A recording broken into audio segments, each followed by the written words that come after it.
कुरुवंश कौन थे? इस कथा में हम सुनेंगे महाभारत, कुरुवंश का परिचय। महाभारत नामक ग्रंथ श्री कृष्ण द्वैपायन नामक ऋषि को रचना है, जो महर्षि व्यास के नाम से भी प्रख्यात हैं।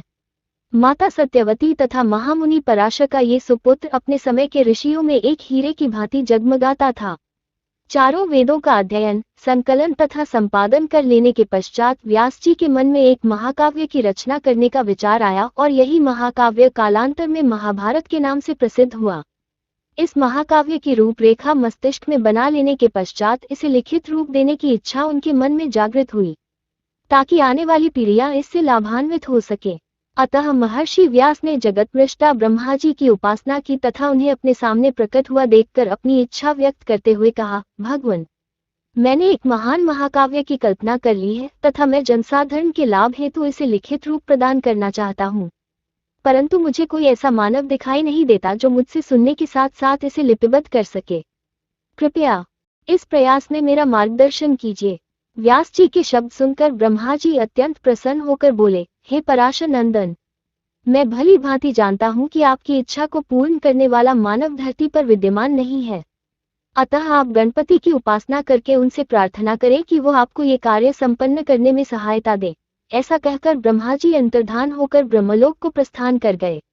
ब्रह्मा जी द्वारा दिए गए निर्देश पर शांत चित्त से विचार करके व्यास जी ने सभी बाधाओं के निवारक गणेश जी की आराधना की तथा वे तत्काल प्रकट हो गए।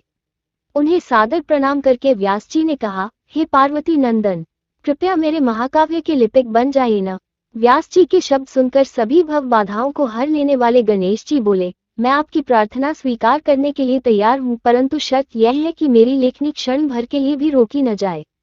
ऐसा ही होगा, हे गणनायक, परंतु महाराज, आप भी कोई श्लोक तब तक नहीं लिखेंगे जब तक कि आप उसका अर्थ न समझ लें। व्यास जी ने निवेदन किया। गणेश जी ने महर्षि को प्रार्थना स्वीकार कर ली। कुरुवंश का आरंभ राजा पुरु से माना जाता है, जो कि राजा नहुष के पौत्र थे तथा राजा ययाति के पुत्र प्रख्यात राजा दुष्यंत राजा पुरु से 7वीं पीढ़ी में थे।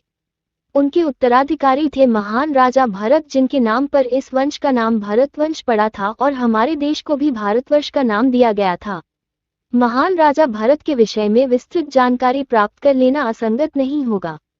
उनके पिता राजा दुष्यंत ने महर्षि कण्व की धर्मपुत्री शकुंतला से गंधर्व विवाह किया था, जिसे ऋषि विश्वामित्र के पितृत्व से इंद्र के दरबार की मेनका नामक अप्सरा ने जन्म दिया था।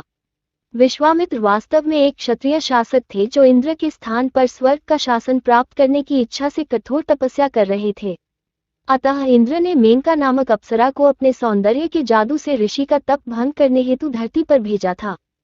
मेनका ने अपना जादू चलाकर ऋषि की तपस्या भंग कर दी और एक पुत्री को जन्म दिया। तब वो बच्ची को मालिनी नदी के तट पर छोड़कर अमरावती लौट गई। बच्ची को आरक्षित देखकर शकुंत नामक पक्षी दंपति ने उसे अपने पंखों से छाया प्रदान की। ठीक उसी समय महर्षि कण्व वहां पहुंच गए। वे बच्ची को घर ले आए तथा उन्होंने अपनी धर्मपुत्री के रूप में उसका पालन पोषण किया और उसका नाम शकुंतला रख दिया गया। प्रकृति की गोद में पल बढ़कर उचित समय के पश्चात शकुंतला एक सुंदर किशोरी के रूप में बड़ी हो गई।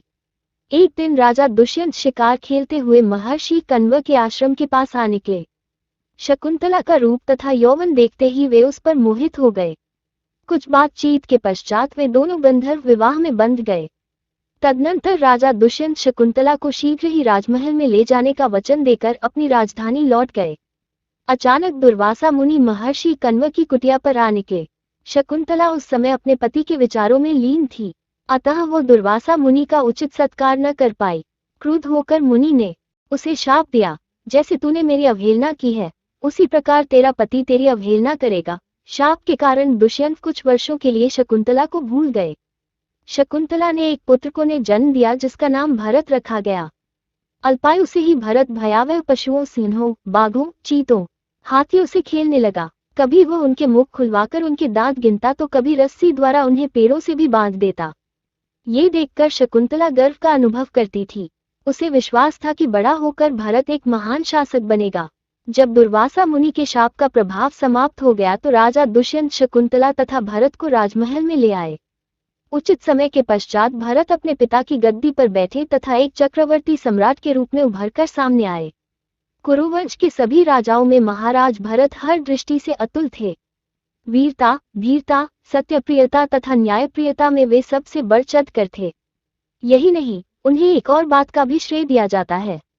वे पहले शासक थे जिन्होंने उस प्राचीन काल में प्रजातंत्र का सूत्रपात किया। कहा जाता है कि भरत के 9 पुत्रों में से कोई भी शासक बनने के योग्य नहीं था। अतः उन्होंने राजा के ज्येष्ठ पुत्र को युवराज बनाने की परंपरा का उल्लंघन करने का निर्णय लिया। उन्होंने अपने पुत्रों में से सबको ही राज्य सिंहासन के अधिकार से वंचित कर दिया तथा भरद्वाज मुनि के पुत्र भीमयु को गोद ले लिया और उसे अपना युवराज नियुक्त कर दिया।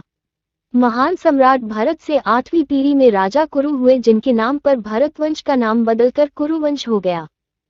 अगर कथा अच्छी लगी हो तो चैनल को सब्सक्राइब, वीडियो को लाइक, शेयर और किसी भी तरह का सुझाव के लिए कमेंट जरूर करें। कमेंट में राधे राधे, जय श्री कृष्णा जरूर लिखें।